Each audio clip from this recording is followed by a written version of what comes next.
गुजरात में 750 मस्जिदें और दरगाहें जला दी गई थी। मुंबई में 1992 में 145 मस्जिदें और दरगाह दोनों मिलाकर फना कर दिए गए थे। 4,500 मुस्लिम मारे गए थे। और अभी हरियाणा में लगभग 200 से 250 मस्जिद और दरगाहें फना की गई। एक 19 साल का असद नाम का मौलाना, जिसे वहां पे धर्मनिरपेक्षता का प्रतीक माना जाता था, 19 साल का, उसका वीडियो आप लोगों ने देखा होगा कि वो हिंदू मुस्लिम एकता के गीत गा रहा है। मस्जिद में घुसकर उसे गोली मारी गई, 19 साल का। और गोली मारने के एक 20-25 दिन पहले वो हिंदू मुस्लिम एकता के कवि मंच पर कविता गाकर आया था। तो हमारे दुख है। मैं समझता हूं कि इस दुख का इतिहास तो वहां से शुरू होता है जब 94,000 बौद्ध विहार जला दिए जाते हैं। यह दुख का एक इतिहास है, एक कड़ी है। उसे समझने की कोशिश कीजिए कि पुष्यमित्र शुंग ने 94 बौद्ध विहार जला दिए थे। जैनों को शरण आए तक इस जमीन पे आखिरी जैन न दिखे, इतनी नृशंस हत्याएं इस भारत की जमीन पर की गई है। जरा पढ़ लेना, जैन और ब्राह्मणवाद के संघर्ष को कभी वक्त मिले तो पढ़ लेना। हजारों जैनों के मंदिर तबाह कर दिए गए। एक तो उनका रूपांतरण ब्राह्मण मंदिरों में कर दिया गया, जैसे बौद्ध विहार जितने जला सके जलाए, और जो न जला सके उसे ब्राह्मणी मंदिरों में बदल दिया गया। विहारों को जैन मंदिरों के साथ भी वैसा किया गया। एक क्षण ऐसा आया कि जैन समुदाय को हाथ मिलाना पड़ा उनसे, ब्राह्मणवादियों से। आपका सुनकर लग रहा है कि अभी आप फाइट करने के मूड में हो, क्योंकि आपने भी बहुत सारे चर्चों के नाम मंदिर रखना शुरू कर दिया था और अपने पैगंबरों को देव करना शुरू कर दिया था। मैं जानता हूं इसे। ये मिलाप आपको बचा नहीं पाएगा। आप समझते हैं कि ब्राह्मणवादी व्यवस्था से हाथ मिलाकर आप बच जाओगे? नहीं। और आप शरण आते हो तो वो यही चाहते हैं ना कि आप शरण आ जाए। उनकी एक व्यवस्था है, वे चाहते हैं उस व्यवस्था में आप अपनी पायरी पर रहे, अपने अस्तित्व के साथ। हमारा शोषण का इतिहास जितना बड़ा नहीं है, उतना उनका शासन करने का इतिहास है। आज इस गंभीर विषय को यहां पे थोड़ा सा चर्चा में लाने की जरूरत है कि एक आरएसएस जनार्दन मुंजी बनाते हैं और 1925 में एक आरएसएस बनता है जो हेडगेवार और बाकी लोगों की अगुवाई में बनता है। 1925 में जो आरएसएस बनता है उसके पास 5,000 साल का इतिहास है। समझ रहे हैं ना आप? 1925 में जो आरएसएस बनता है, नागपुर उसकी जन्मभूमि है, उस आरएसएस के पास 5,000 साल के शोषण का इतिहास है। वे जानते हैं कि शोषण कैसे करना है, वे जानते हैं कि आपको कंट्रोल कैसे करना है। वे 3 क्षेत्र को अपने वर्चस्वता के अधीन रखते हैं। पहला धार्मिक क्षेत्र, यानी सांस्कृतिक वर्चस्व हम जिसे कहते हैं। दूसरा राजकीय वर्चस्व, और तीसरा सबसे महत्वपूर्ण शासन प्रशासन का वर्चस्व। ये 3 वर्चस्व नस्लीय भूमिका से फासीवाद के साथ जन्म लेता है, जिसे हम ब्राह्मणी व्यवस्था कहते हैं।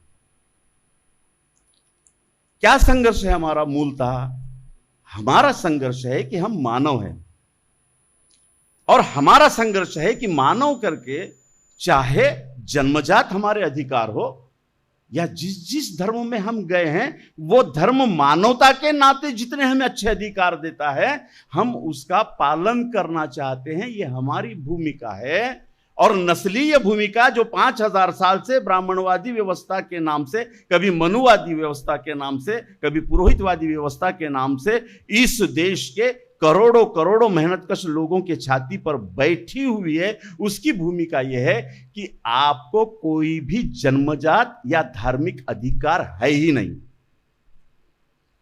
संघर्ष समझ लीजिए, है ही नहीं, फिर क्या है? उनकी नस्ली, उनकी फैसिज्मवादी, उनकी वर्णवादी, उनकी ब्राह्मणवादी व्यवस्था जो कुछ आपको फेंक के मारती है वही आपकी अंत और अंतिम उपलब्धि है। संघर्ष यहां से शुरू होता है। एक बड़ी पते की बात आपको बता दूं, हम लोग बड़े कट्टर होते हैं, जिल्लेकर जी, हम लोग बहुत कट्टर होते हैं। ये बाबा साहब है, मानता हूंगा तो मान, नहीं तो रामटेक। ये इस्लाम है, सुनता हूंगा सुन, नहीं तो काफिर। ये बाइबल है, सुनता हूंगा तो सुन, नहीं तो फूट। ब्राह्मणवाद के विजय का गमक क्या है पता है?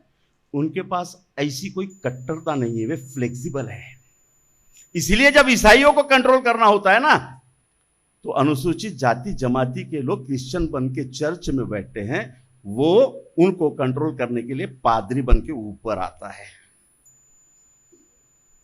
जब इस देश के अनुसूचित जाति जमाती आदिवासी के लोग ब्राह्मणवाद से परेशान होकर समता देने वाले इस्लाम में जाते हैं, तो ब्राह्मणवाद मुखौटा बदलकर मौलाना और आलिम बनकर मिंबर पे और मस्जिद पे आ जाता है। जब बुद्ध के तत्वज्ञान में समता मिलती है तो इस देश के शूद्र अतिशूद्र बौद्ध बनते हैं, वो भंते बनकर आ जाता है। 1925 के और 7 साल पहले जन्मे आरएसएस की जंग तो है ही, लेकिन भूमिकाएं कितनी बड़ी है और संघर्ष का इतिहास कितना बड़ा है समझने की कोशिश करोगे। जब गुरु नानक जी सिख धर्म की स्थापना करते हैं तो अनुसूचित जाति जनजाति के लोग सिख बनते हैं, लेकिन पंच प्यारे बनकर फिर कुलकर्णी जोशी आकर खड़ा हो जाता है। तो ब्राह्मणवाद बहुत फ्लेक्सिबल है। जितना फ्लेक्सिबल है उतना क्रूर है, जितना मीठा है उतना ही निष्ठुर है, जितना असहनशील है उतना ही निर्दयी है। इसे पहचानने में हम हर वक्त धोखा खाते हैं और जब परिणाम सामने आता है तो हम चिल्लाते हैं कि 250 चर्च जल गए, 3000 मस्जिद जल गई और 54,000 चर्च जल गए। ये सारा हमारा रोना है। बुद्ध ने ब्राह्मणवाद से तगड़ा संघर्ष लिया। मैं बहुत ज्यादा उस इतिहास में नहीं जाऊंगा, मैंने बार बार अपने भाषणों में वो सारा इतिहास रखा है। इस परिवर्तन को जितना आप लोगों ने, आपसे मेरा कहना है, शोषित लोगों ने नहीं पहचाना, उससे तगड़ा ब्राह्मणवाद ने पहचाना। सम्राट अशोक के काल में फ्यूहान आकर गया है, उसके काल में बहुत अच्छा फिलोसोफर है, आप जानते हैं। फ्यूहान के लिटरेचर में एक लिटरेचर आता है कि खुद फ्यूहान हाजिर है एक भंते के प्रवचन में, और वो लिखता है कि ये भंते वो है जो पहले ब्राह्मण था। ब्राह्मण बनने के बाद में उसने बौद्ध धम्म के पद को स्वीकार किया और श्रामणेर बना। लेकिन फ्यूहान अपने चरित्र में लिखता है कि वो ब्राह्मणी मानसिकता नहीं छोड़ पाया, इसलिए श्रामणेर तो बना, लेकिन पूरी विचारधारा और वर्तन ब्राह्मणवाद का ही था। उससे मिलने के लिए वहां का बौद्ध राजा जब आया, तब फ्यूहान लिख रहा है, ऐरा गहरा नत्तू खेरा नहीं लिख रहा है ना, कि जब बौद्ध राजा मिलने के लिए आया उसे बैठने की इजाजत नहीं दी और बहुत देर के बाद में कहा कि बैठ जाओ। और जब प्रवचन खत्म हुआ और जब बौद्ध राजा जाने के पहले हस्तांदोलन करता है, तो फ्यूहान लिखता है कि बौद्ध राजा के चले जाने के बाद इस ब्राह्मण से श्रामणेर बने इस भंते ने अभंग स्नान करके खुद को पवित्र कर लिया। समझ रहे हैं आप क्या होता है? इस देश में इस्लाम आया, करोड़ों करोड़ों अनुसूचित जाति जनजाति के लोग, जिसे मनुवाद ने, ब्राह्मणवाद ने बस्तियों के बाहर कर दिया था, पानी तक नहीं मिलता था, मंदिरों में प्रवेश का तो सवाल ही नहीं था, मानवीय बस्ती का कोई अंश भी जिनके पास नहीं था, उनके पास सूफी पीर गए, उन्होंने समता का धागा दिया, एक अच्छा सिस्टम दिया, बस्तियां खड़ी हो गई मुसलमान बन के। लेकिन जब मस्जिदें बनना शुरू हुआ तो उन बड़े मस्जिदों में कुलकर्णी देशपांडे से धर्मांतरित ही उस मस्जिद का मालिक बना। बाहिसियत मुसलमान, ये हर जगह में बात रखता हूं सबूतों के साथ। कैसे होता है ब्राह्मणवाद हावी, इसको समझने की कोशिश कीजिए। बौद्ध धम्म में श्रामणेर बनकर बुद्ध के सारे वैज्ञानिक बातों की हवा निकाल ली, और जिन विहारों से बुद्ध का वैज्ञानिक मार्गदर्शन, मानवीय मार्गदर्शन चलता था, वहां भंते बनकर अवैज्ञानिक बातें, अंधविश्वास, दैववाद भंते बनकर ब्राह्मणवाद ने शुरू किया। और सिर्फ बौद्ध धम्म यही एक था, उसके कितने शक्ल कर दिए, हिनयान बना डाला, तंत्रयान बना डाला, महायान बना डाला, कितने यान बना डाले। और जिस बौद्ध धर्म ने कभी भी या बुद्ध ने कभी भी जातियों की अपेक्षा नहीं की थी, विहारों के मालक बनकर जातीय मानसिकता को बराबर अक्षुण्ण रखने का काम ब्राह्मणों से श्रामणेर बने लोगों ने किया। पढ़ लीजिएगा the history of Hindu imperialism, advocate परमेश्वर मेनन, जो खुद भंते बने थे, लाहौर के हाई कोर्ट में सबसे बेहतरीन वकील थे, लेकिन महापरिनिर्वाण उनका भंते बनकर हुआ।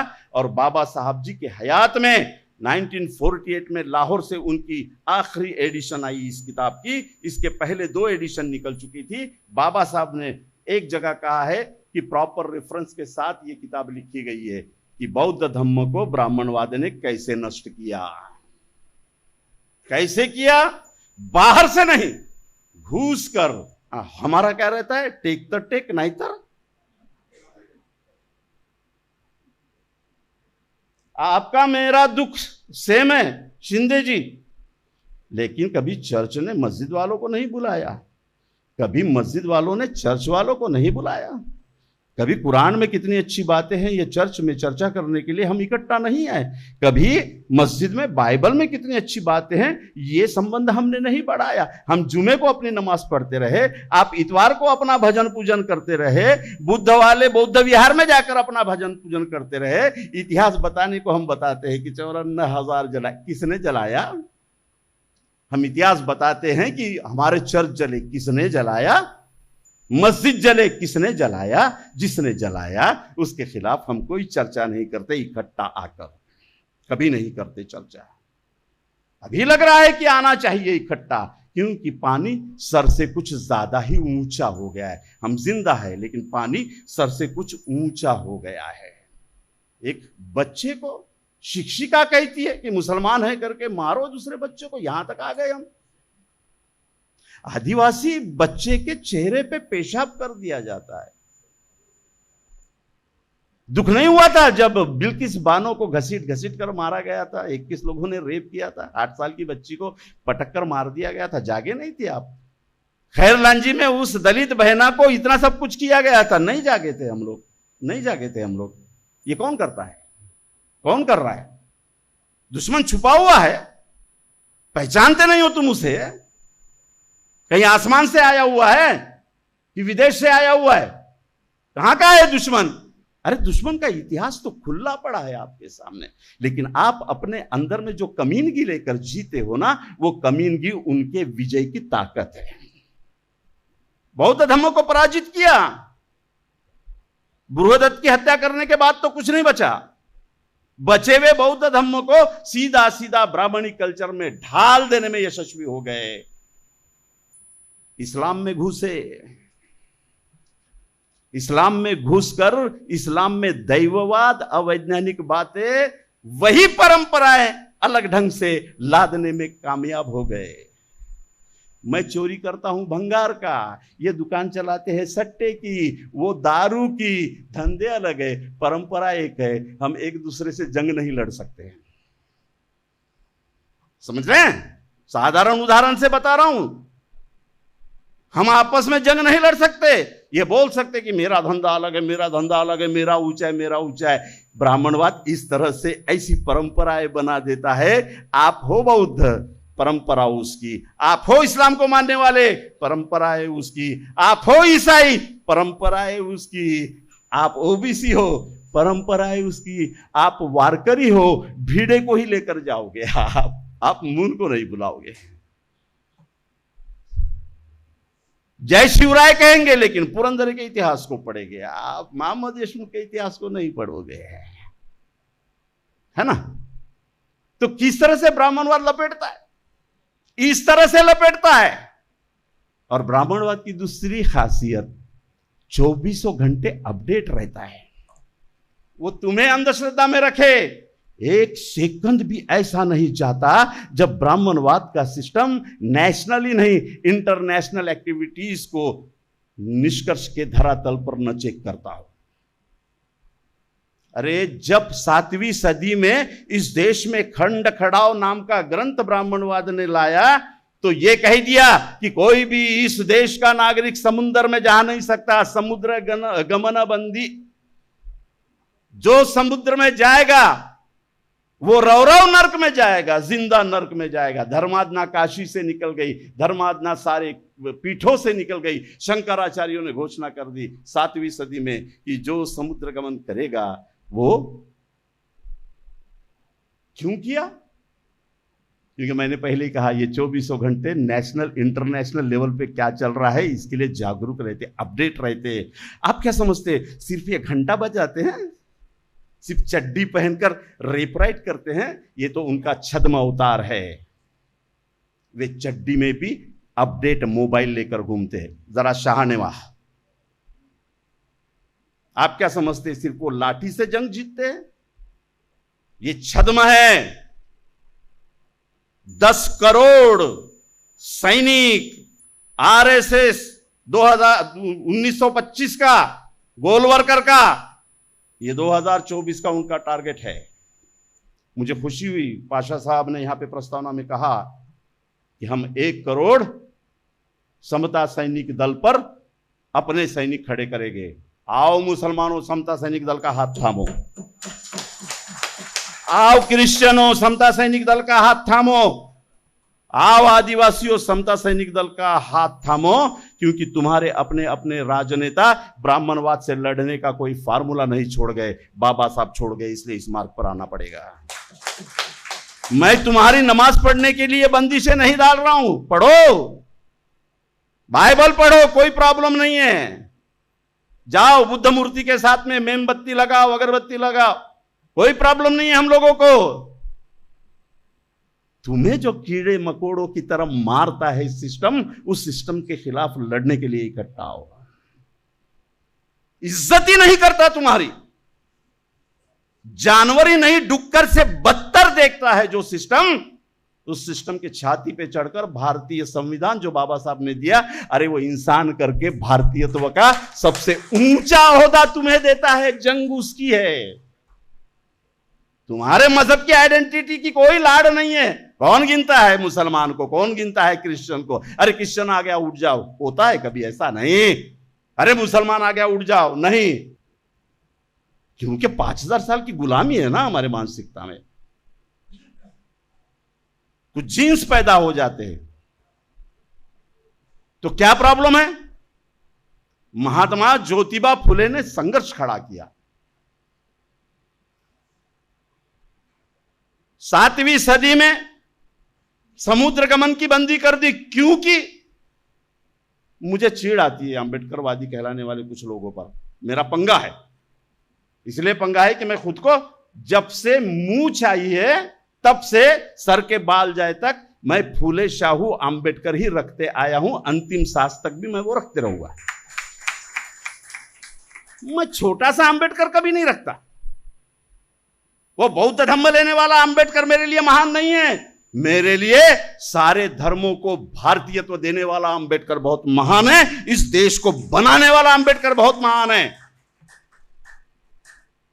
इसलिए मेरा पंगा है उन लोगों से जो ब्राह्मणवाद के लड़ाई के अनेक पहलुओं को ध्यान में नहीं लेते।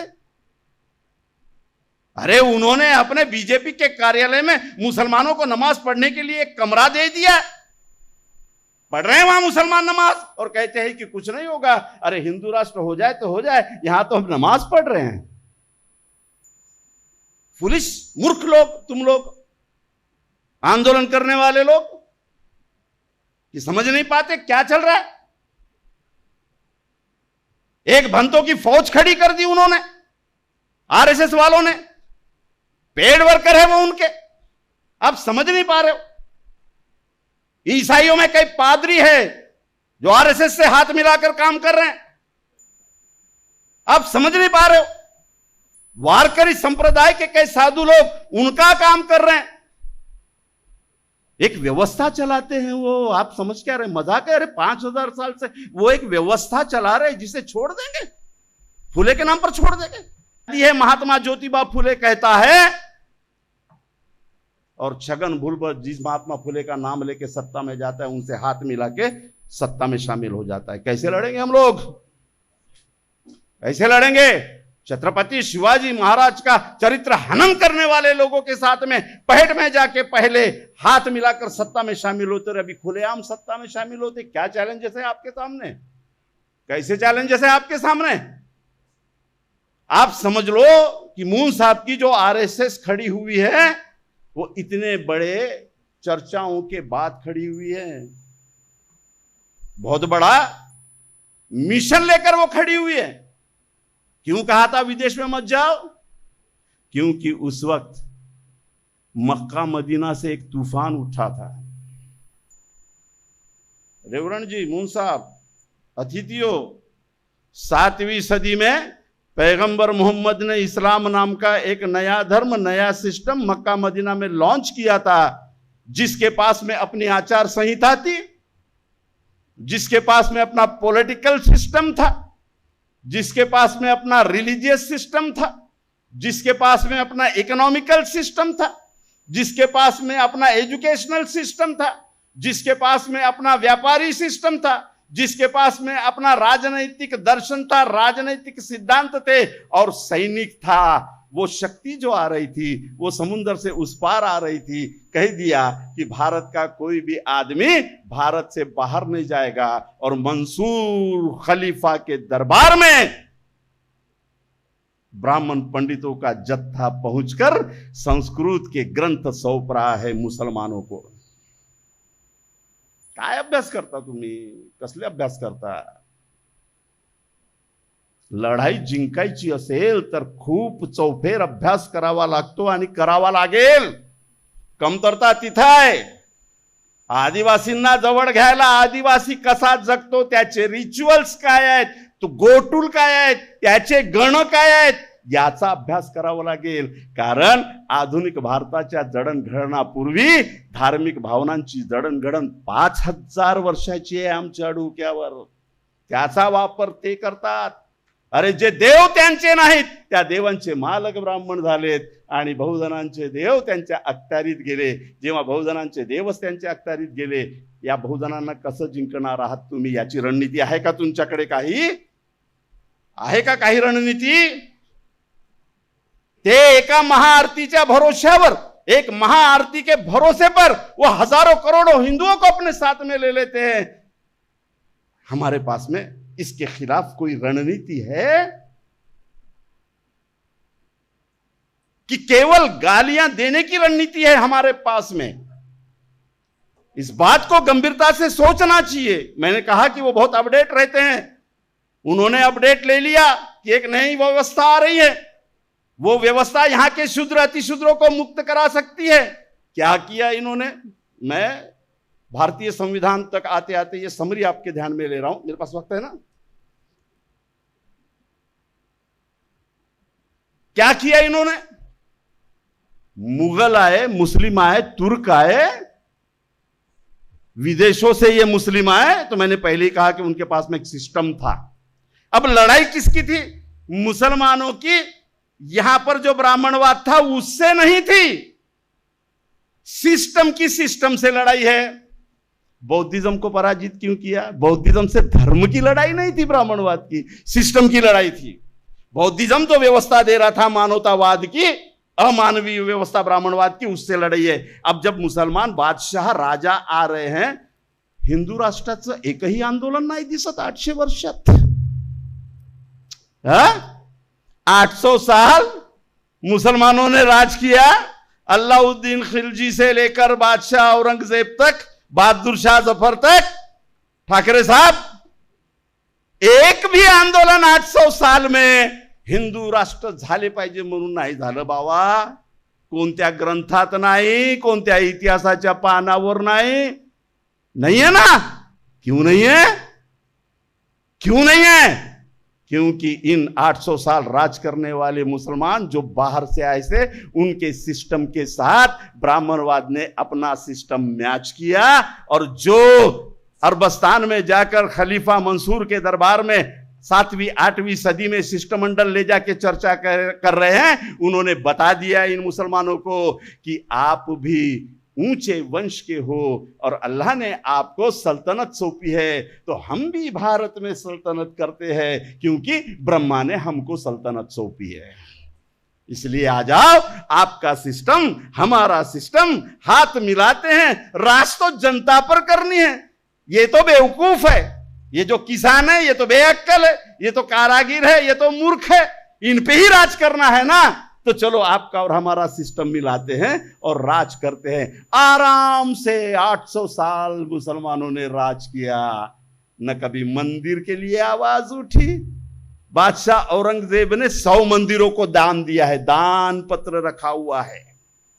काशी मथुरा में जो वृंदावन में कृष्ण जन्माष्टमी चलती है, वहां पे ताम्र पत्र रखा हुआ है। कृष्ण जन्माष्टमी के दिन जो कृष्ण जी को बाहर निकाला जाता है, उन्हें नहलाया जाता है, जो हीरे जवाहरात सोने चढ़ाए जाते हैं, वो सब दान में दिए हैं बादशाह औरंगजेब ने। कितना अच्छा मिलाप है ना संस्कृति का संस्कृति से, कितना अच्छा बेहतरीन तालमेल है ना ब्राह्मणवाद का। अपन को नहीं जमता, नहीं टेक तो टेक, नहीं तो हमको नहीं जमता। अरे रफीक आया, नहीं जमेगा, क्यों? अपना अम्बेडकरवाद, वो साला सलाम करेगा, नमस्ते करेगा, नहीं जय भीम बोलेगा, ठीक है, लेकिन नमाज पढ़ेगा, नहीं जमता। अल्लाह बोलेगा, नहीं जमता। त्रास होता सिर हो द्या, हा त्रास मी सहन केलेला है। जब बाबा साहब रखता था तो पीछे से आवाज निकलती थी कि अब तो पंचशील पढ़ लो, अब तो बौद्ध धम्म ले लो। अबे मैं बोला, हज को जाकर आने के बाद में भी चोरियां नहीं छोड़ी हाजियों ने, तो बौद्ध बनने के बाद में दारू थोड़ी छोड़ने वाला हूं मैं। मुर्गी तब भी छोड़ूंगा चाहे ईसाई हो जाऊं, मुर्गी तब भी छोड़ूंगा चाहे इस्लाम में आ जाऊं, मुर्गी तब भी छोड़ूंगा चाहे बौद्ध बन जाऊं। तो ये बनने की लड़ाई नहीं थी हमारी, हमारी लड़ाई इंसान बनने की थी। हमारी लड़ाई मानवता के लिए अमानवीय व्यवस्था से लड़ने की थी। इसलिए धर्मांतरण हमारा विषय नहीं था। धर्म हमारी आइडेंटिटी की लड़ाई नहीं है। कैसे लड़ेंगे हम लोग? महात्मा ज्योतिबा फुले तक आता है, और इस देश में पहली बार धर्म संस्कृति से बाहर निकलकर समाज एक कानून की व्यवस्था की तरफ जा रहा है। अब समझने की कोशिश कीजिए कि 1925 का आरएसएस और अभी जो 7 साल से आरएसएस बना है, उसकी जंग कहां है, और भारत में सिस्टम की नई जंग कैसी है, संविधान पे क्या प्रॉब्लम है।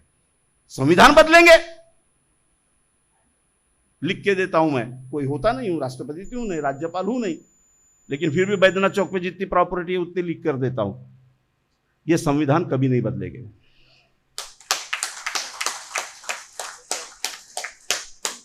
कोई कारण ही नहीं है संविधान बदलने की। क्या कारण है मुझे बताओ ना, संविधान बदलने का कारण क्या है? बिल्किस बानो के आरोपियों को छोड़ दिया, संविधान बदला क्या? किसानों की जमीनें हड़प ली, संविधान बदला क्या? लैटरल एंट्री ला ली, संविधान बदला क्या? सार्वजनिक कंपनियां बेच दी, संविधान बदला क्या? किसी भी मंत्रिमंडल में चर्चा न करते हुए केवल मोदी जी निर्णय लेंगे और वही इंप्लीमेंट होगा, संविधान बदला क्या? स्कूलें बंद करवा दी, संविधान बदला क्या? बाबा साहब के लेबर लॉ सिर्फ 3 बचे हैं, बाकी पूरे 116 लेबर लॉ गायब कर दिए, संविधान बदला क्या? क्या नादान हो यार आप लोग, संविधान बदलेंगे? कोई जरूरत ही नहीं है इनको संविधान बदलने की। दम ठोक कर कह रहे हैं बहुमत के भरोसे पे चुनकर आए हैं, इसलिए हमें अधिकार है कि हम नियम बना सकते हैं। बदलेंगे नहीं, बनाएंगे। व्यवस्था की लड़ाई को समझो। ये संविधान बदलेंगे नहीं, ये नए कानून बनाएंगे, और नए कानून बनाने के लिए आप रोक नहीं सकते, क्योंकि उसे इजाजत ही बाबा साहब का संविधान देता है। समझ रहे हैं आप? ये संविधान नहीं बदलेंगे, ये कानून बनाएंगे, और ऐसे कानून जो इनके फांसीवाद को, जो इनके हुकुमशाही को, जो इनके भांडवलशाही को रोकते हैं, उन्हें ठंडे बस्ते में डाल देंगे, उन्हें इंप्लीमेंट नहीं करेंगे। यह है इनकी चाल। फिर कैसी लड़ाई है? जब बाबा साहब आंबेडकर जी ने संविधान बनाया तो पहला विरोध किसने किया? मैं कल भंडारा में संविधान बचाओ रैली में था, आज यूट्यूब पर भी डाला हूं। बहुत तगड़ा बोला हूं मैं, शायद मुझे ऐसा आज खबर मिली कि कलम लग जाएगी मुझ पर, कल या आज कलम लग जाएगी। बोला ओके, कोई प्रॉब्लम नहीं है। किसने किया बाबा साहब के संविधान का विरोध और क्यों किया? गोलवरकर ने विरोध किया, ठीक है। क्यों विरोध किया? सिंपल बोला उन्होंने। क्या बोला? ये जो संविधान है, ये संविधान में हम जैसे संस्कृति चाहते हैं उसका कोई भी दर्शन नहीं दिखता, और उन्होंने उसे नाम दिया भारतीय संस्कृती। आमच्या भारतीय संस्कृतीचं कोणताही अस्तित्व या संविधानात दिसत नाही, म्हणून आमचा विरोध आहे। इसलिए हमारा विरोध है इस संविधान को। कौन सी संस्कृति है इनकी? सिंपल, 4 वर्ण और 4 वर्ण की अपनी अपनी पायरी, कर्तव्य, जिम्मेदारियां। इससे बढ़कर कुछ है क्या? बहुत सिंपल फॉर्मूला है उनका। सत्ता किसके पास में रहनी चाहिए? ब्राह्मण और क्षत्रियों के पास में। बाद में उन्हें कुछ नहीं चाहिए। उनकी संस्कृति यही है। संविधान में यह सब मिलता है क्या? तो संविधान को वो लेकर चलेंगे, और संविधान में यह सब नहीं मिलता है तो संविधान जहां से बदला जाता है वहां घुसकर उसमें नए अमेंडमेंट करेंगे। उनको कंपनी राज चाहिए था। भारत का संविधान इजाजत नहीं देता कंपनी राज का। वो संसद में गए, कानून पास किया नागबौद्ध जी, कंपनी राज लागू हो गया है 2014 से। 129 कंपनीज प्राइवेट सेक्टर में गवर्नमेंट असेसमेंट को साथ में लेकर खड़ी हो गई है। हो गया ना कंपनी लॉ, और स्पेशल एक्ट पारित कर दिया है। आप पढ़िए कि उस कंपनी के पूरे प्रीमाइसेस में जो कानून लागू होगा वो कंपनी कानून लागू होगा। कंपनी का अपना वकील होगा, कंपनी का अपना न्यायालय होगा, कंपनी के अपने रूल्स एंड रेगुलेशन होंगे। सरकार उस पर कुछ भी नहीं करेगी। ये स्वायत्त अधिकार कंपनियों को दिए। बाबा साहब का संविधान क्या चाह रहा था? बाबा साहब का संविधान यह चाह रहा था कि इस देश की साधन संपत्ति सार्वजनिक लोगों की रहे, सार्वजनिक कंपनी में लोगों का हिस्सेदारी, प्रतिनिधित्व अक्षुण्ण रहे। इन्होंने उसे खत्म किया। क्या चाह रहे थे ये लोग? बाबा साहब के संविधान ने आर्थिक प्रजातंत्र की बात कही। कौन से आर्थिक प्रजातंत्र की बात? और गोलवरकर का संविधान, संस्कृति, ये जो आर्थिक तंत्र है वो किसके हाथ में रखना चाहती है?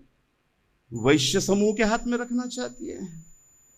कुमार तो वैश्य नहीं है ना, चमार तो वैश्य नहीं है ना, क्या है? धोबी तो वैश्य नहीं है ना, मेहतर तो वैश्य नहीं है, क्या है? कसाब तो वैश्य नहीं है ना। कौन है वैश्य?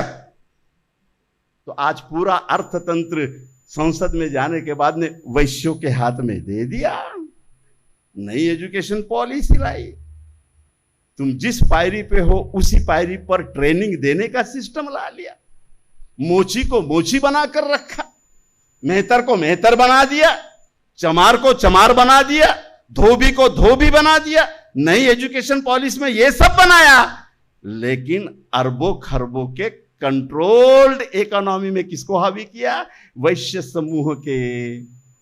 अदानी को लाया, अंबानी को लाया। क्योंकि मैंने पहले ही कहा कि ब्राह्मणवाद से संघर्ष करते करते जैन समूह शरण चले गया, इसलिए जैन समूह को वैश्य कैटेगरी में लाकर आज इस वैश्य अर्थनीति पर हावी कर दिया है। किसे गए आपके एयरपोर्ट? किसके पास गए आपके सारे के सारे रेलवेज? अभी रुको जी, अभी तो पुलिस भी किराए की आ रही है। पढ़ा ना आपने? सरकारला पैसे देणे परवडत नाही कॉन्ट्रैक्ट बेस पे पुलिस आएगी। ये प्रयोग पहली बार दुनिया में किसने किया? हिटलर ने किया। गेस्टापो हिटलर की पुलिस थी।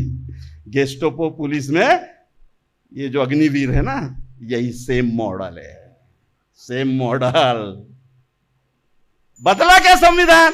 फिर कंफ्यूज मत हो, नहीं बदला। बाबा साहब आंबेडकर के संविधान की जय कहते हुए ही वो ये सब कर रहे हैं।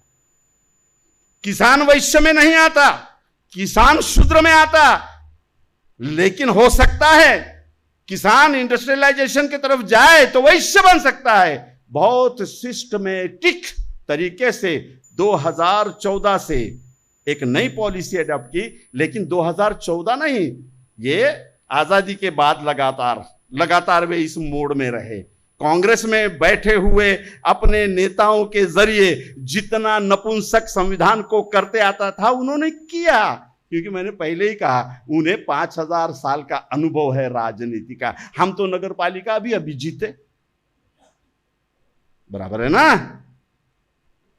वो तो नगरों का कंट्रोल 5000 साल से करते हैं। अभी तो सरपंच हम अभी बने, शुक्रवार को सरपंच बने, शनिवार को बार में गए, रविवार को मटन खा के सो गए। हमारी राजनीति की समझ इससे दूर नहीं है। और आपको इस तरह सुलाने का उनके पास में कितना अनुभव है? 5000 साल का। आखिर अनुभव काम में आता है। डिवाइड कैसे करना पड़ता है, कंफ्यूज कैसे करना पड़ता है, छद्म युद्ध कैसे करना पड़ता है, प्रचार प्रसार यंत्रणा कैसे हैंडल करनी पड़ती है, युद्ध के वक्त में सारी आखनी करके कंट्रोल और वार रूम कैसे बनाना पड़ता है, बहुरूपियों को कैसे छोड़ना पड़ता है, अफवाहों का बाजार कैसे गर्म करना पड़ता है, पुलिस और न्यायालय को कंट्रोल कैसे करना पड़ता है, कंट्रोल दंगे कैसे किए जाते हैं, कंट्रोल गृह युद्ध कैसे किया जाता है। क्या है तुम्हारे पास? नल पर के झगडे? काय आहे तुमच्याकडे? मोहल्ल्यातले झगडे? काय आहे तुमच्याकडे? मशिदी मधले झगडे? काय आहे तुमच्याकडे? विहारामधले झगडे? अरे उनके पास में इतना बड़ा अनुभव है 5 साल का। इसलिए शत्रु को सही ढंग से पहचानने की जरूरत है। हर समाज के इंटेलेक्चुअल्स ने अपने धार्मिक अधिष्ठान को बाजू में रखकर एक मंच पर आना चाहिए। और मैं बार बार कह रहा हूं कि जो ये चाहे कि ऐसा एक मंच बनना है, उन्हें फुले अंबेडकर के सिवाय पर्याय नहीं है। क्योंकि धर्म को हटाकर, क्योंकि धर्म के परिवेश को हटाकर नागरिक जंग ब्राह्मणवाद से कैसी लड़ी जाए, इसके सिद्धांत इन दो महापुरुषों ने दिए हैं। ये सिद्धांत धार्मिक ग्रंथ नहीं देते। धार्मिक ग्रंथ आपको हाजी बना सकते हैं, आपको भंते बना सकते हैं, आपको रेवरण बना सकते हैं। ब्राह्मणवाद से लड़ने वाला सिपाही सिर्फ महात्मा फुले से लेकर हमारे बाबा साहब तक जो विचारधारा है वही खड़ा कर सकती है। लाइन ऑफ एक्शन क्लियर है। थोड़ा दिमाग अगर हमने सही कर लिया तो हम बहुत ढंग से आगे बढ़ सकते हैं। अब महात्मा ज्योतिबा फुले ब्रिटिशों के काल में लड़ाई लड़ रहे हैं।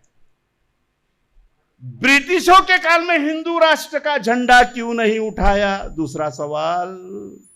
पहला सवाल, मैडम 800 साल मुगलों का, मुसलमानों का, हिंदू धर्माच्या शत्रूचं राज्य होतं, यही रखते ना।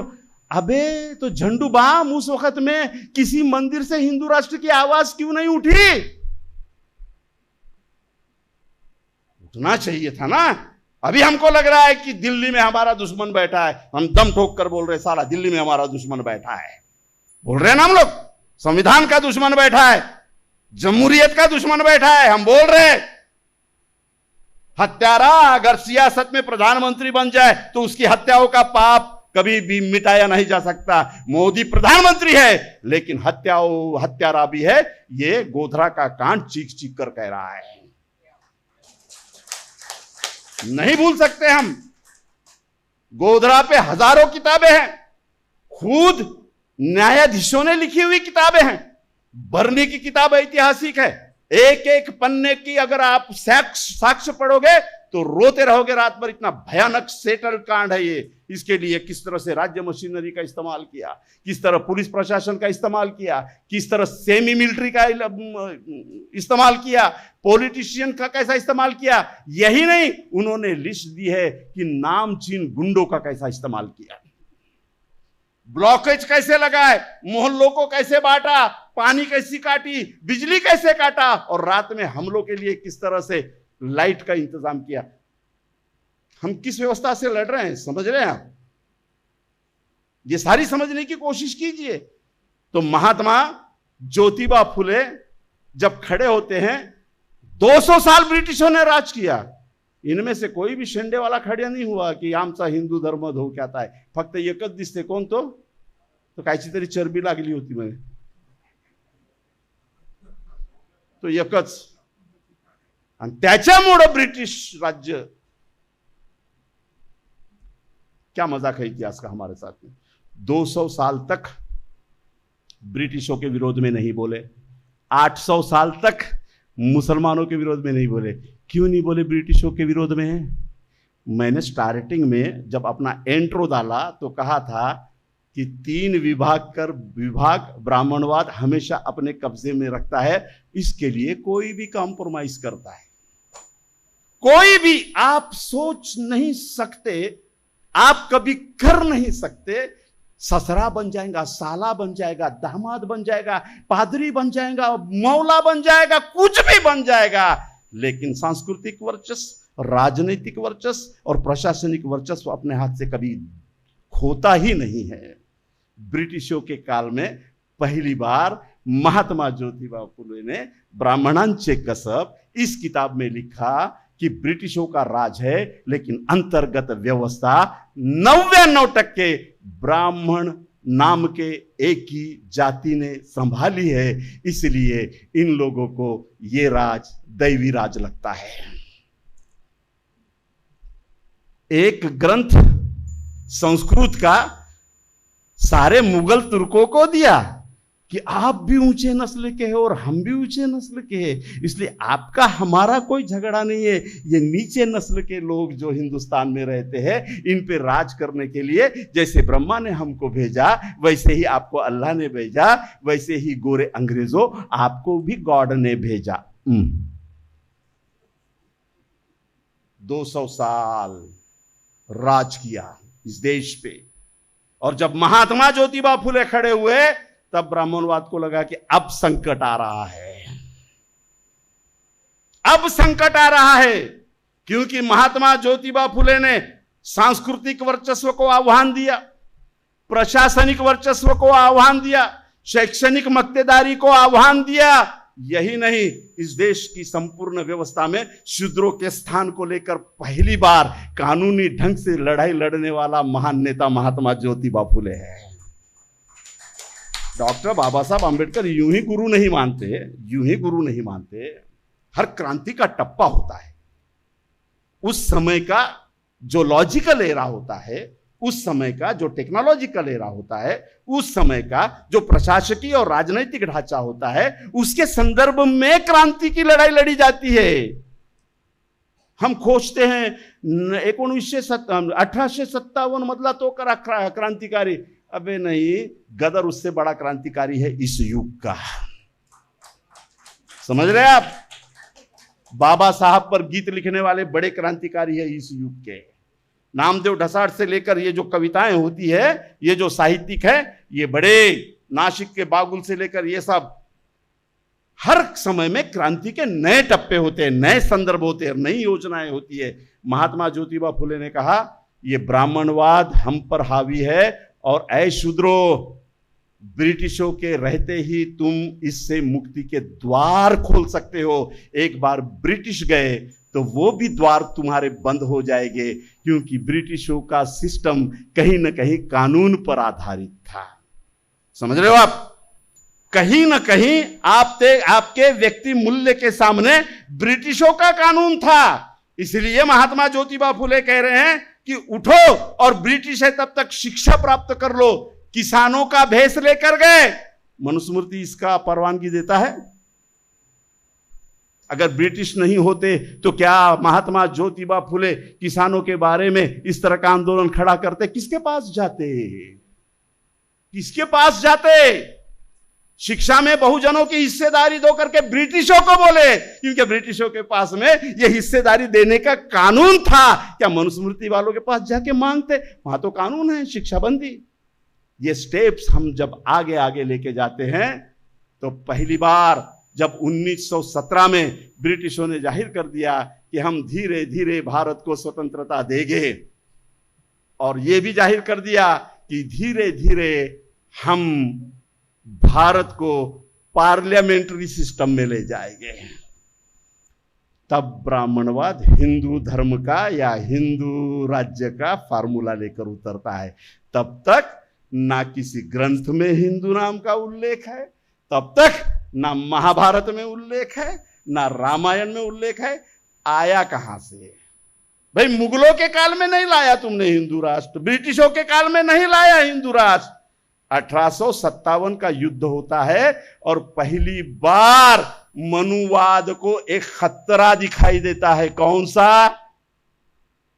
1857 में ब्रिटिशों के खिलाफ पहला भारतीय युद्ध हुआ। यह युद्ध धर्म के आधार पर नहीं था। बहादुर शाह जफर को बादशाह बनाया गया, लेकिन 92 हिंदू राजाओं ने इस मुसलमान राजा को अपना नेता बनाया। अब समझने की कोशिश करो कि 1857 के युद्ध में जिस तरह ब्रिटिशों ने हिंदू मुस्लिम एकता पर आधारित भारतीयता को सूंघ लिया था, वही शक्ति ब्राह्मणवाद ने भी सूंघ ली।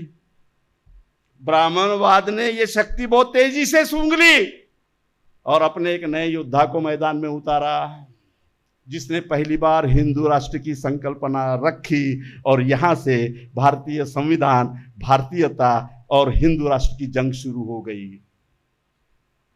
कसर 1857 में फकीर, किसान, कारागिर, मोची, चमार का कौन कौन 18 पकड़ जाति चिमांस सब इस लड़ाई में शामिल थे।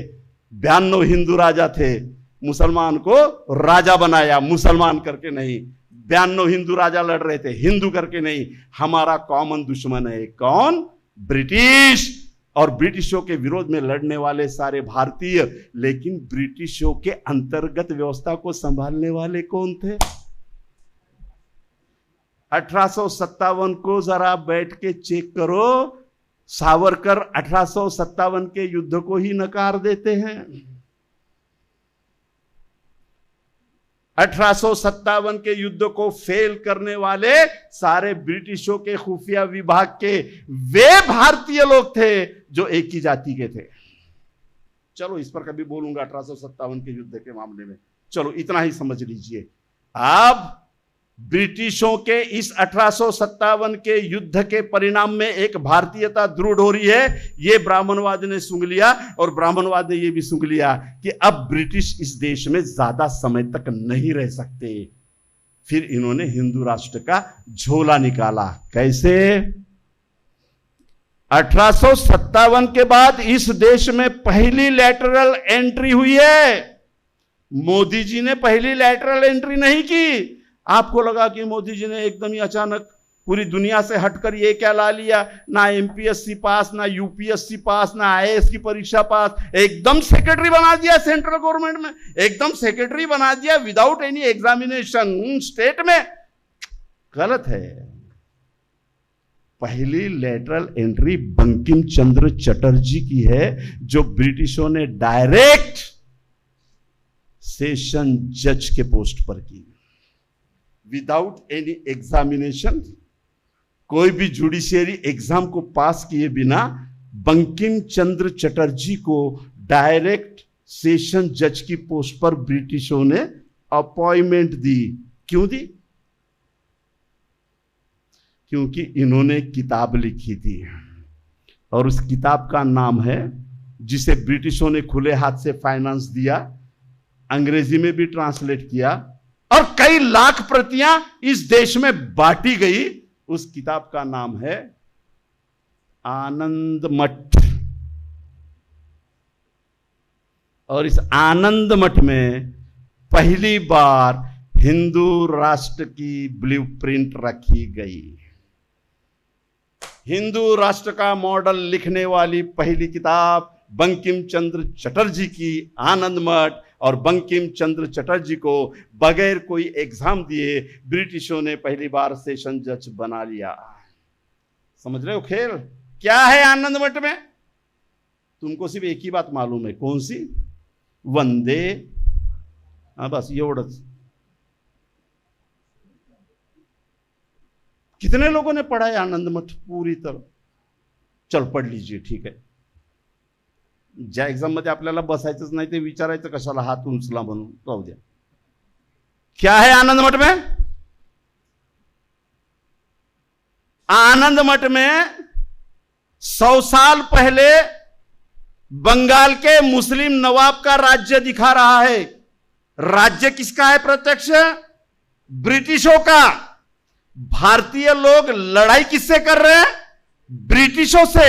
और बंकिम चंद्र आनंद मठ में 100 साल पहले एक मुस्लिम नवाब का राज्य दिखा रहा है, और इस मुस्लिम नवाब को हिंदुओं पे जुल्म करने वाला अत्यंत क्रूर राजा दिखा रहा है। और इस क्रूर मुस्लिम राजा के विरोध में, इस्लामिक संस्कृति के विरोध में हिंदू साधु लोग भगवा पहनकर, हाथ में भगवा झंडा लेकर आंदोलन कर रहे हैं, और पहली बार इस मुस्लिम राजा के विरोध में हिंदू राष्ट्र की घोषणा कर रहे हैं।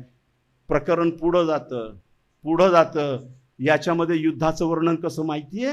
वंदे मातरम कहते हुए, धार्मिक नारे लगाते हुए इस साधु की भगवी सेना मुसलमानों की बस्तियां लूट रही है, मुसलमानों को मार रहे हैं, और उसमें वाक्य है की शत्रूला पराजित करायचं असेल तर त्यांच्या स्त्रियांना बाटवा, त्यांच्यावर बलात्कार करा। आनंद मठ और सावरकर लिखते हैं 6 सुनहरी पन्ने में 1927 में कि दुश्मन को पराजित करना होगा तो ये भी हथियार निकालो कि दुश्मन के औरतों को, दुश्मन के महिलाओं को रेप करके उनका मनोबल तोड़ दो, क्योंकि ये युद्ध का एक हथियार है। ये सावरकर कहते हैं 1927 में। आनंद मठ मध्ये हे सगळी मांडणी होते। म्हणजे पहिल्यांदा हिंदू राष्ट्राची मांडणी कुणाच्या विरोधात? 700 वर्ष सत्ता भोगली वय, जावई बनवलं, अरबस्तानच्या लोकांना आलेल्या राजांना पोरी दिल्या तुम्ही, राजपुतांनी रक्ताचे संबंध जोडून घेतलेत, बादशाह औरंगजेबाकडे 43 हिंदू राजपूत त्याची सत्ता सांभाळत आहेत, शहाजहाननं गोंडराजे उभे केलेत, शहाजहानकडे 114 हिंदू राजपूत राजे आहेत। तुम्हाला हिंदू राष्ट्राची कल्पना तेव्हा येत नाही, पण ब्रिटिशांच्या विरोधात जेव्हा हिंदू मुसलमान भारतीय म्हणून उभे होतात तेव्हा तुम्ही आनंद मठ काढता, आणि मुसलमानांना शत्रू दाखवत असताना हिंदू राष्ट्राचं युद्ध मुसलमानांच्या विरोधात आहे हे दाखवतात, कारण तेव्हा बाबासाहेब आले नव्हते आणि बौद्ध धर्म कुणाला दिला नव्हता, आणि ख्रिश्चनांच्या विरोधात लिहिण्याचं कारण नव्हतं शिंदेजी, क्योंकि ब्राह्मणवाद आप ही के सर पर चढ़कर पादरी बना बैठा था। एंड कैसा है? कैसा है एंड? आनंद मठ का बड़ा मजेशीर एंड है। आखिरी में मुसलमानों की पूरी बस्ती तबाह हो जाती है, उनके औरतों को मार दिया जाता है, जो नहीं मरे उनको वापस उन्हीं जातियों में ला लिया जाता है, उनका हिंदूकरण कर दिया जाता है, घर वापसी कर दी जाती है, वगैरह वगैरह। ऐसे में वो जो हिंदू राष्ट्र का मोर का है वो खड़ा है अपना झंडा लेकर भगवा, पूरी सेना जो हिंदू राष्ट्र का गुणगान कर रही है वो इसके आजू बाजू जमा होती है। अचानक उनमें से एक भगवादारी आदमी कहता है, शेवटचं प्रकरण आनंद मठाचं मून साहेब, कि अब तो मुसलमानों से निपट लिया, अब चलो ब्रिटिशों को भी इस देश से हकाल देते हैं। तब वो नेता हिंदू राष्ट्र का ये कहता है कि नहीं, अभी आकाशवाणी हुई है, इन ब्रिटिशों को हमारे देवों ने भेजा है, इनमें दैवी शक्ति है, ये हमारे मदद के लिए आए हैं, इसलिए ब्रिटिश हमारे शत्रु नहीं है। डायरेक्ट अपॉइंटमेंट सेशन कोर्टाचा जज म्हणून बंकिमचंद्र चटर्जी। इथून हिंदू राष्ट्राचा मॉडेल येतो. ही पहिली मॉडेल. आणि दुसरा मॉडेल कोणता? दूसरा मॉडल सावरकरांचा 6 सोनेरी पाने और 6 सोनेरी पाने में व्यवस्था बदल गई है. तो 6 सोनेरी पन्नों में सावरकर हिंदू राष्ट्र के 3 दुश्मन करार देते हैं. नंबर 1 मुसलमान, अब आ रहे तुम शिंदे जी. नंबर 2 क्रिश्चियन और नंबर 3 पर अभी तुम आए बौद्ध. पढ़ लो सावरकर की 6 सोनेरी पन्ने. सावरकरांच्या हिंदू राष्ट्राचे 3 शत्रू आणि 4था शत्रू ब्रॅकेटमध्ये आहे. जे जे आमची उज्ज्वल परंपरा मानणार नाही ते सर्व हिंदू राष्ट्राचे शत्रु. अब हिंदू राष्ट्र का मॉडल समझ में आया. ये लड़ाई है. फिर कांग्रेस बनती है. कब बनती है? महात्मा ज्योतिबा फूले के काल में बनती है. ब्रिटिश लोग कह रहे हैं कि हम पार्लियामेंट्री सिस्टम लाएंगे, इस देश के प्रतिनिधियों को सौंपेंगे. ये बात जैसे वो कहते हैं भारत में पहली बार राष्ट्रीय कांग्रेस की स्थापना होती है.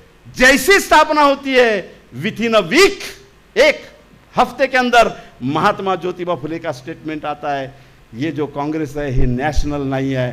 लाडजी भटजी ब्राह्मण आणि शेठजींची ही मनुवादी संघटना है. पहली बार महात्मा ज्योतिबा फुले ने कांग्रेस पे यह आक्षेप लिया.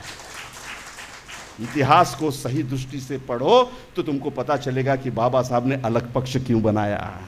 शेड्यूल कास्ट फेडरेशन से लेके मजदूर पक्ष तक बाबा साहब ने, और 5 साल अगर आपको मिल जाते बाबा साहब को, तो बाबा साहब ने आखिरी मीटिंग कलकत्ता में बुलाई थी और कलकत्ता का यूसुफ चौधरी इसे बड़ी जिम्मेदारी देकर नए पक्ष की घोषणा करने वाले थे. उसका मसूदा तैयार हो गया था. आप बाली के किताब में पढ़ लेना.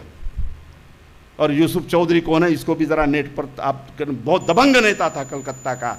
उनको हाथ में लेकर पहली बार बाबा साहब आंबेडकर इस देश में बहुत बड़ा पक्ष स्थापित करने जा रहे थे, लेकिन कुदरत ने, निसर्ग ने उनको नहीं मौका नहीं दिया. जब कांग्रेस बनती है ब्रिटिशों के राज में यही 80% 90%. जब कांग्रेस बनी तो कौन था कांग्रेस में? पूरे क्या पूरे यही. तो महात्मा ज्योतिबा फुले ने कहा कि ये न्याय नहीं देंगे. महात्मा फुले जाते हैं, महात्मा गांधी आते हैं, तिलक आते हैं, बाबा साहब भी आते हैं. तिलक कहते हैं कि स्वराज्य मेरा जन्मसिद्ध अधिकार है. किसका? मेरा. मेरा जन्मसिद्ध अधिकार है, तुम्हारा नहीं, बहुजनों का नहीं. और पुणे के पास वासी में सभा होती है तो तिलक कहते हैं कि स्वराज्य मेरा जन्मसिद्ध अधिकार है. स्वराज्य का मतलब है सांस्कृतिक परंपराओं को जीवंत रखना. स्वराज्य का मतलब है हमारी संस्कृति के गुणगान को और उसके प्रतीकों को साबित रखना. तेली ने संसद में जाकर क्या तेल निकालना है? कुणबी ने संसद में जाके क्या नांगर चलाना है? शिंपीनं जाऊन काय शिवायचंय आणि नाव्यानं जाऊन काय कापायचंय? अरे इतनी खुली लड़ाई ब्राह्मणवाद की संविधान के विरोध में, संवैधानिक राष्ट्र के, भारतीय राष्ट्र के विरोध में संविधान बनने से पहले इतनी बड़ी लड़ाई कि बाबा साहब आंबेडकर कह रहे हैं कि केवल स्वराज्य मिलना महत्वपूर्ण नहीं है. स्वराज्य का अर्थ है भारत के हर आदमी को व्यक्ति स्वतंत्रता के साथ व्यक्ति मूल्य मिलना. यह स्वतंत्रता है. और लोकमान्य तिलक कह रहे हैं कि स्वराज्य मतलब ब्रिटिश जाएंगे और जो सिस्टम है वैसी रहेगा, ये स्वराज्य है. लड़ाई संविधान की समझो आप. एक तरफ सिस्टम को वैसी रखने वाले ये ब्राह्मणवादी लोग हैं जो आरएसएस के नेतृत्व में 1925 में संगठित हुए, लेकिन 1925 से पहले इनकी पूरी क्रोनोलॉजी आपके ध्यान में आ गई होगी कि ये कैसे कैसे कैसे कैसे 3 चीजों को अपने हाथ से जाने नहीं देते. सांस्कृतिक धार्मिक वर्चस्व, दूसरा राजनैतिक वर्चस्व, तीसरा प्रशासनिक वर्चस्व. बाकी संस्थाएं सब मग त्याच्यात शेती व्यवसाय हे डिपार्टमेंट ते डिपार्टमेंट या 3 संस्थांमध्ये आलेत. बाबा साहब आंबेडकर संविधान को बनाना शुरू करते हैं 1932 में. मोटवानी नाम के बहुत बड़े समाजशास्त्रज्ञ जो आरएसएस के बौद्धिक वर्ग को चलाते थे, उन्होंने पहली किताब लाई. कौन सी? मनु की आदर्श रचना संहिता. ये पहली किताब लाई और बाबा साहब को संविधान समिति तो बहुत बाद में बनी, लेकिन ये सारे प्रोसेस से पहले, क्योंकि ब्रिटिशों ने जाहिर कर दिया था कि भारत एक संवैधानिक राष्ट्र होगा। 1935 को ब्रिटिश इंडिया काउंसिल ने यह डिक्लेयर कर दिया था कि भारत का अलग ऐसा स्वतंत्र संविधान होगा। ये इनको पहले ही मालूम हो जाता है, क्योंकि मैंने कहा कि एडवांस होते हैं, इनको पता था ब्रिटिशों के संसद में क्या चल रहा है। तो इन्होंने 32 में पहला ग्रंथ लाया, मनु की आदर्श संहित रचना, और उसके बाद 1938 में एक ग्रंथ लाया, 1942 में ग्रंथ लाया, और फिर जब बाबा साहब का संविधान आया तो मैं बार बार अपने भाषणों में कह रहा हूं कि रुक्मिणी मैदान में शास्त्री गिरे, इनकी सभा हुई कब? 1951 में। बाबा साहब हयात में हैं, संविधान लागू हो गया है। 25,000 की लगभग सभा में रुक्मिणी मैदान पंढरपुर में खड़े होकर भाषण की शुरुआत करते हुए गिरे शास्त्री कह रहे हैं, हमने सुना है भारत में एक नया संविधान आया है, लेकिन हम इस संविधान को मंजूर नहीं करते। संविधान को बाबा साहब के हयात में ही चैलेंज देने वाला आरएसएस का इस तरह का नेटवर्क काम कर रहा था। ये तो 1951 की बात है। उससे पहले गोलवरकर ने मना ही कर दिया था किसी संविधान को एक्सेप्ट करने से। गिरे शास्त्री को पूछा जाता है कि आपने बाबा साहब आंबेडकर जी को कभी समझा है या उनसे मिले हो? कोई जरूरत नहीं है कहते। तो पत्रकार कहते हैं कि दुनिया के गिने चुने बुद्धिवंतों में बाबा साहब आंबेडकर की गणना होती है। गिरे शास्त्री का जवाब क्या था? आपके व्यक्ति मूल्यों की आजादी देने वाले संविधान की जंग कौन सी मानसिकता से है, कौन सी विचारों से है? अब यहां पे मुसलमान छटाक भर का हो जाता है, बौद्ध छटाक भर का हो जाता है, ईसाई छटाक भर का हो जाता है, सीख वीक सगड़े सगड़े छटाक भर से होते। गिरी शास्त्री क्या कहते हैं पता है? हमें पता है वो बुद्धिवंत है, होगा, लेकिन शूद्र है, इसलिए उसका संविधान इस देश पे लागू हो नहीं सकता। जंग कौन सी है? मुसलमान। समझ में आया? समझ में आया? हम सबको अभी समझ में आ रहा है। आप अपने धार्मिक स्थलों में घुसे रहने से ये जंग नहीं जीतने वाले हैं। बाबा साहब आंबेडकर जी को गिरे शास्त्री यानी आरएसएस की संगठना ये कह रही है, वो प्रतिनिधि है उनका, वो वॉइस है उनका, वो कह रहा है होंगे बाबा साहब बुद्धिमान लेकिन शूद्र है, इसलिए हम उनके संविधान को नहीं मानते। और एक उदाहरण देता है कि जिस तरह दूध पवित्र होता है लेकिन जब नाली से बहते हुए आता है तो वो गंदा हो जाता है, उस तरह हम डॉक्टर बाबा साहब आंबेडकर को देखते हैं। संविधान की प्रस्तावना जो है ये इनका प्रॉब्लम है। संविधान ने जिस प्रजातंत्र को लागू किया और सार्वजनिक मतदान के अधिकार को प्रदान किया, ये इनका प्रॉब्लम है। प्रॉब्लम इनके मॉडल को तहस नहस करने की जो क्षमता संविधान में है वो इनका प्रॉब्लम है। प्रॉब्लम इनके धर्मपीठों के आदेशों को और धर्मपीठों के आदेश देने वाले मुखियाओं की शक्ति को निरस्त करने वाले संविधान से है। इनको प्रॉब्लम न्याय व्यवस्था, पुलिस प्रशासन व्यवस्था, नागरिक जीवन की सारी व्यवस्था के संस्थानों में किसी भी धर्म की कोई दखल अंदाजी नहीं होगी, यह संविधान का आर्टिकल इनका प्रॉब्लम है। और इनका प्रॉब्लम सभी धर्मों के साथ लोगों को फंडामेंटल राइट देने वाले संविधान से इनका प्रॉब्लम है। ये चर्च पर हमले क्यों करते हैं, ये मस्जिद पे हमले क्यों करते हैं? ये दिखाते हैं कि फंडामेंटल राइट होने के बाद में भी हम संविधान को नहीं गिनते। अरे बाबा साहब आंबेडकर जिंदा थे तब उनके संविधान को हमने नकारने की कोशिश की, सफल करके दिखाई, अभी तो वो नहीं है। क्या ये चैलेंज है? मतदान का अधिकार मिलने वाला मुसलमान, मतदान का अधिकार मिलने वाला बौद्ध, मतदान का अधिकार मिलने वाला सिख, ईसाई, पारसी और 18 पगड़ जातियों का आदमी समझ सकेगा? बाबा साहब आंबेडकर जी ने गांधी जी से बहस करते वक्त कहा था कि मुझे मातृभूमि नहीं है। कितने लोगों को मातृभूमि थी 1947 से पहले?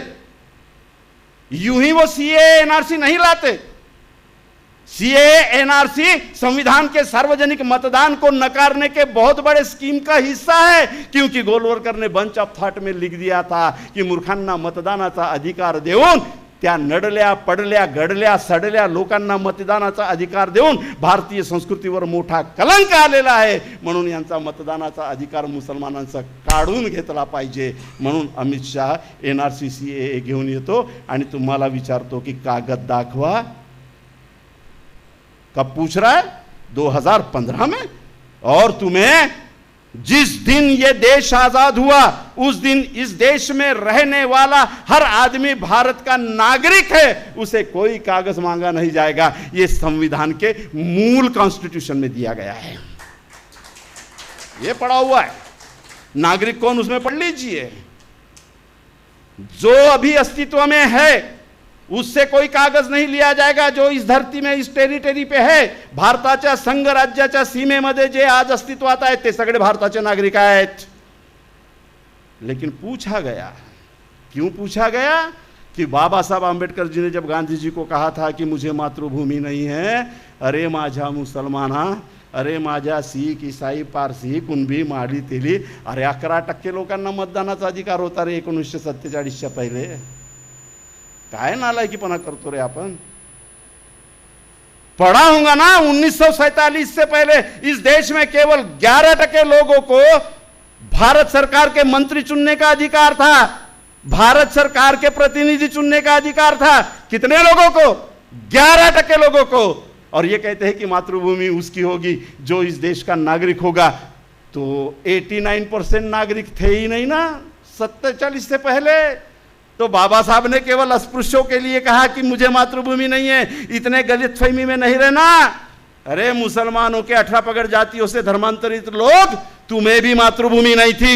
आदिवासियों, तुम्हें तो मतदान का अधिकार नहीं था, तुम्हें भी मातृभूमि नहीं थी. क्रिश्चियन जो बने अनुसूचित जाति जमाती के लोग, उनको भी मतदान का अधिकार नहीं था. फिर मातृभूमि नहीं थी तुम्हें. अरे 1947 में मतदान का अधिकार देकर भारत नाम की मातृभूमि तुमको बाबा साहब ने दी है. और वो देने वाले संविधान से जंग है. वो देने वाले संविधान से RSS की जंग है. कौन से? गोलवर करके RSS की. अब उस RSS का मुकाबला करना होगा तो नया RSS खड़े करने की धमक जिसने दिखाई उसको साथ दो. अच्छा, तुम्ही आम्हाला उलट पाडण्यासाठी मौलाना बनता का? तुम्ही आम्हाला उबड पाडण्यासाठी भंते बनता का? तुम्ही आमचं शिरच्छेद करण्यासाठी पादरी बनून आले का? आम्ही RSS वाले बनून येतो. काय बनून येतो? हम RSS वाले बनकर आते हैं. बिल्कुल राइट भूमिका है. आने दो आमने सामने. उनका रजिस्ट्रेशन नहीं है, आपका रजिस्ट्रेशन है. कमाल है, जिसका रजिस्ट्रेशन नहीं है वो राष्ट्रभक्ति का होलसेल एजेंट बना बैठा है और किराना दुकान वाले राष्ट्रभक्ति के लिए उनसे प्रमाण पत्र खरीदते रहे हैं. और जो असल में राष्ट्रभक्त है उनकी RSS बनाने का महान काम आपने किया. बड़ा काम किया. स्ट्रैटेजिकली बहुत बड़ी चोट है. पूरे भारत में चर्चा का विषय था. पूरे भारत के बड़े बड़े न्यूज़पेपरों में, चैनल में ये चर्चा का विषय है. किसी को लगा ही नहीं RSS ऐसा भी ढोंगी हो सकता है कि उसका रजिस्ट्रेशन ही नहीं है. बड़ी जंग थी, जुडिशियरी जंग थी. और क्या क्या आपकी चर्चाएं हुई. हम फिरदौस मिर्जा से भी सुन रहे थे, कई आर्टिकल्स पढ़े, कितने आर्गुमेंट हुए. बायस हुआ चैरिटी कमिश्नर, लेकिन आप नहीं हारे. जंग ऐसी लड़ी जाती है. अब जो सवाल है हमारा, मैंने पहले ही कहा था, ये संविधान नहीं बदलेंगे. कोई भी नहीं बदल सकता संविधान. अमेंडमेंट हो सकता है, उसकी चौखट भी नहीं बदल सकते. चौखट में अमेंडमेंट करने की, जैसे अभी आप देखेंगे तो अथोराइज नहीं है, लेकिन अनअथोराइज उन्होंने धर्मनिरपेक्षता की जगह पंथनिरपेक्षता शब्द डालकर चला रहे हैं. ये अमेंडमेंट करेंगे. कहां से करेंगे? कहां से करेंगे? संसद से. कहां से करेंगे? विधानसभा से. देख रहे हैं ना प्रति संवैधानिक व्यवस्था कैसी खड़ी कर दी. संविधान नहीं बदला. वीडियो निकालने के लिए बोला, पत्थर मारा या नहीं मारा. 5 लोग पत्थर मार रहे, 50 लोग आजू बाजू से जा रहे, सबके घर गिरा दे रहे बुलडोजर चला के. कोई अमेंडमेंट नहीं किया, कोई लॉ एंड जुडिशरी नहीं. कर दिया कानून पास, गिरा दो. न्यायालय देखेंगे तब देखेंगे.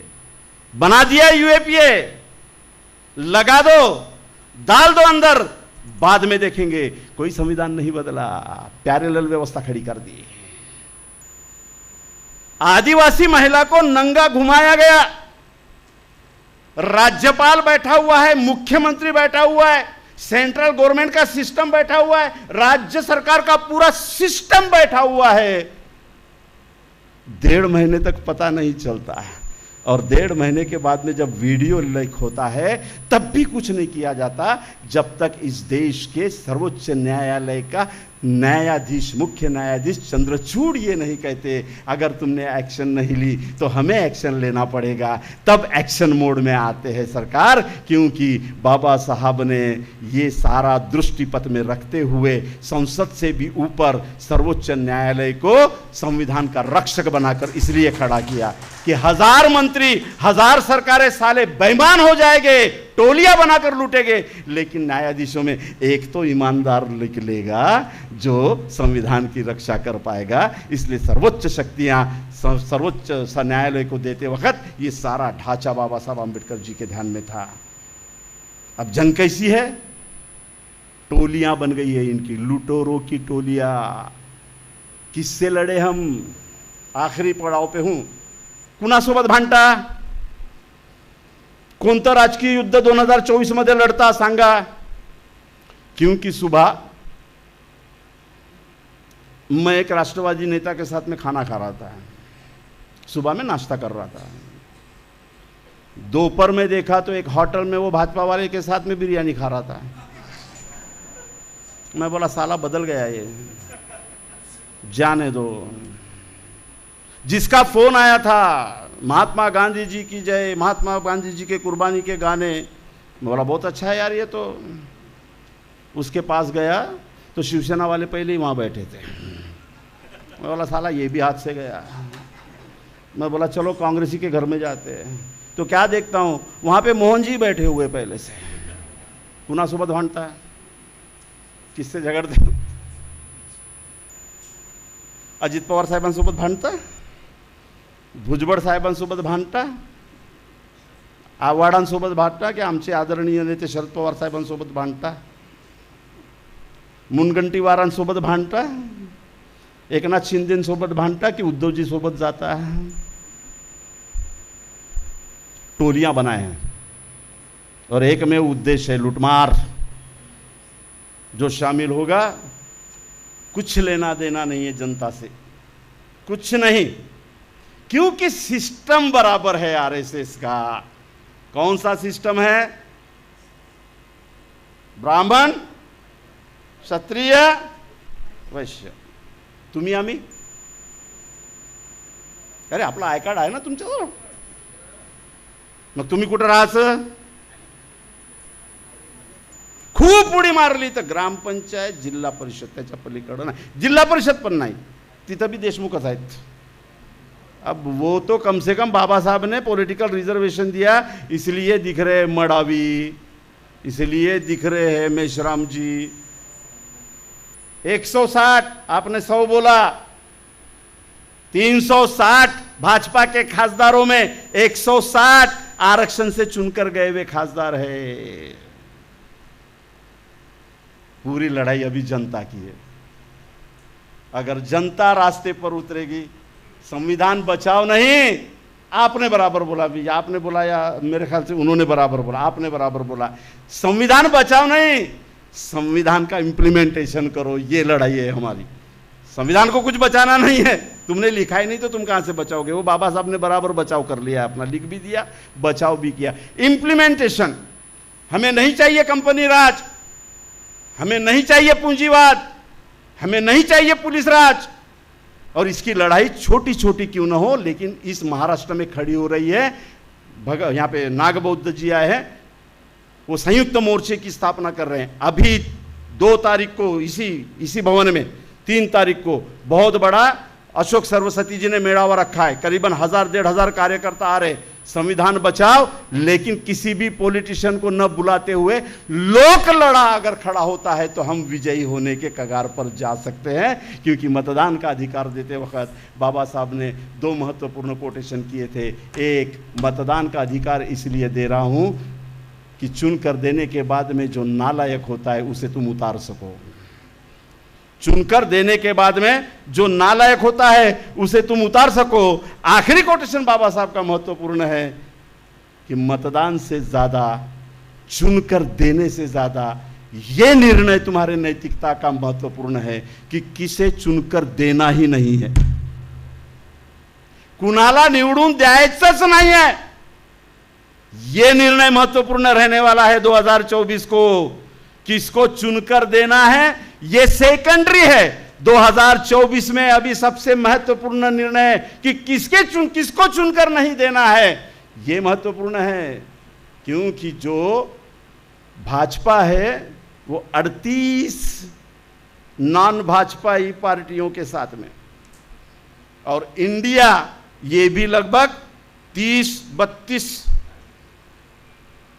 ठीक है, 28 लोगों के साथ में है। अब ये 28 में से कितने उधर जाएंगे चुनाव से पहले, और वो 38 में से कितने इधर आएंगे चुनाव से पहले, ये आपके और मेरे बस में नहीं है। इसलिए हमारे लोक लड़े कि शिक्षा के स्कॉलरशिप कायम रहे, रिजर्वेशन का प्रोसेस कायम रहे, लोगों का जनभाग हर संस्थाओं में कायम रहे, कृषि सिस्टम जैसे पहले से चल रहा है वैसा चले, विपणन व्यवस्था वैसे चले, सार्वजनिक ट्रांसपोर्ट वैसे ही रहे, सार्वजनिक यूटिलाइजेशन का सिस्टम ये मोनोपोलाइज न हो, ये कैपिटल लोगों के पास में न जाए, ये सारा सिस्टम लोक लड़े से अगर हम लड़े तो ये हो सकता है। गाडगे महाराज का एक उदाहरण बताता हूँ और आपसे इजाज़त चाहता हूँ कि एक बार गाडगे महाराज रैयत शिक्षण संस्था में गए थे। रैयत शिक्षण संस्था में प्रवचन हुआ। गाडगे महाराज को रैयत शिक्षण संस्था के अध्यक्ष ने बताया कि महाराज, अनेक वर्ष झाली तकादा लावला, ह्या आदिवासी कुणबी माडी तेलीचे पोरं शिकतात, पण अजूनही शासनानं अनुदान पाठवलेलं नाही आहे। कुणीच ऐकना मंत्रालयात। खेर नाम के मुख्यमंत्री थे। गाडगे महाराज जब थे तब खेर नाम के मुख्यमंत्री थे। ऐसा है क्या? बोले देखो लोक लड़े की ताकत क्या होती है, प्रामाणिक आदमियों की ताकत क्या होती है। गाडगे महाराज ने प्रवचन खत्म किया और सीधा सांगली या सातारा के पास में थे, वहां से निकल के मुंबई पहुंचे। दरवाजे पे पहुंचे, सारे गाडगे महाराज को पहचानते थे। हलचल मची, गाडगे महाराज आए, गाडगे महाराज आए। गाडगे महाराज मंत्रालय के गेट पे खड़े रहकर कहते, त्या खैरला जाऊन सांग मी आलो म्हणून। काय जलवा, त्या खेरले जाऊन सांग मी आलो। गया संत्री दौड़ते हुए मुख्यमंत्री महोदय, खेर महोदय ते आले। खेरनं दूध पाठवलं, सेक्रेटरीला पाठवलं, जा महाराजांना, मी येत नाही, त्याला सांग इकडे ये। आले दारावर, हा गारगा आहे म्हणे, हा खराटा आहे। किती वर्षापासून त्या रयत संस्थेचा चेक पाठवला नाही, एका हप्त्याचा वेळ देतो आहे, एका हप्त्यात त्याचं चेक पाठव। आणि जर चेक पाठवलं नाही तर हा खराटाना, हा गाडगा अख्खा मंत्रालय धुवून काढीन म्हणे याच्या नाही। एक हफ्ते के अंदर रयत शिक्षण संस्था का चेक आया, मिला। इसका अर्थ यह है कि लोक लड़ा भी सत्ता को झुका सकता है। संवैधानिक पटरी पर हम राज्य को, देश को ला सकते हैं। सिर्फ हाथ में हाथ आने दो। अब मस्जिदों को गिनवाओ नहीं, अब विहारों को गिनवाओ नहीं, अब चर्चों को गिनवाओ नहीं। ये होना ही है क्योंकि हिंदू मुस्लिम ध्रुवीकरण उनका एजेंडा है। संविधान की प्रति व्यवस्था हिंदू राष्ट्र के नाम से ही पैदा की जा सकती है, दूसरा कोई भी एजेंडा उनके पास में नहीं है। हम अड़िग रहे संवैधानिक व्यवस्था पर, संविधान पर, वे अड़िग है अपने हिंदू राष्ट्र पर, क्योंकि इसके सिवा उनके पास में कोई पर्याय नहीं है। आप जानते हो उत्तर प्रदेश में मायावती की सरकार आने से पहले क्या था, ये भी उदाहरण बता देना चाहता हूं। मायावती की बसपा सत्ता में बैठने से पहले आईएएस और आईपीएस ऑफिसर्स जितने अनुसूचित जाति जनजाति के उत्तर प्रदेश में थे, वो फील्ड में नहीं थे, वो टेबल पर थे। समझते हो ना, ऑफिशियल लैंग्वेज समझते हो ना, टेबल पे रहना और फील्ड पे रहना। मायावती जब सत्ता में आई तो सारे अनुसूचित जाति, जनजाति, माइनॉरिटीज के आईएएस आईपीएस ऑफिसरों को फील्ड में लगाया और जो आराम से फील्ड में बैठकर मलाई खा रहे थे उनको टेबल पर ले आया। ये हुआ है। लेकिन आज उत्तर प्रदेश से मायावती ही खत्म हो गई, आएगी फिर, लेकिन क्यों हो गई? चिंतन होना चाहिए।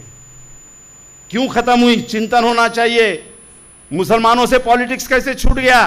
चिंतन होना चाहिए। जो हमारे आंबेडकरिस्ट लोगों की मूवमेंट है उससे पॉलिटिक्स कैसे छूटे जा रहा है? चिंतन होना चाहिए। और इस चिंतन की एक बौद्धिक परंपरा ये आरएसएस शुरू करेगी, ऐसी उम्मीद करते हैं। मोहन सर, अच्छे अच्छे इंटेलेक्चुअल लोगों को लीजिए, फील्ड वर्क के लोगों को लीजिए, उनके दिन रात चर्चाएं चलते हैं तो हमारे क्यों नहीं चलते हैं? और एक बात, ये गृह युद्ध करवा सकते हैं, बिल्कुल ये करवाएंगे। तीस्ता सेटलवाड़ के साथ में हम एक सभा में थे, योगेंद्र यादव भी थे, हमारी बंद द्वार कमरे में चर्चा थी, पूरे भारत से कम 150-200 लोग आए थे। तब तीस्ता सेटलवाड़ ने कहा था कि हमारी रिपोर्ट ऐसी है कि जब मोदी और ये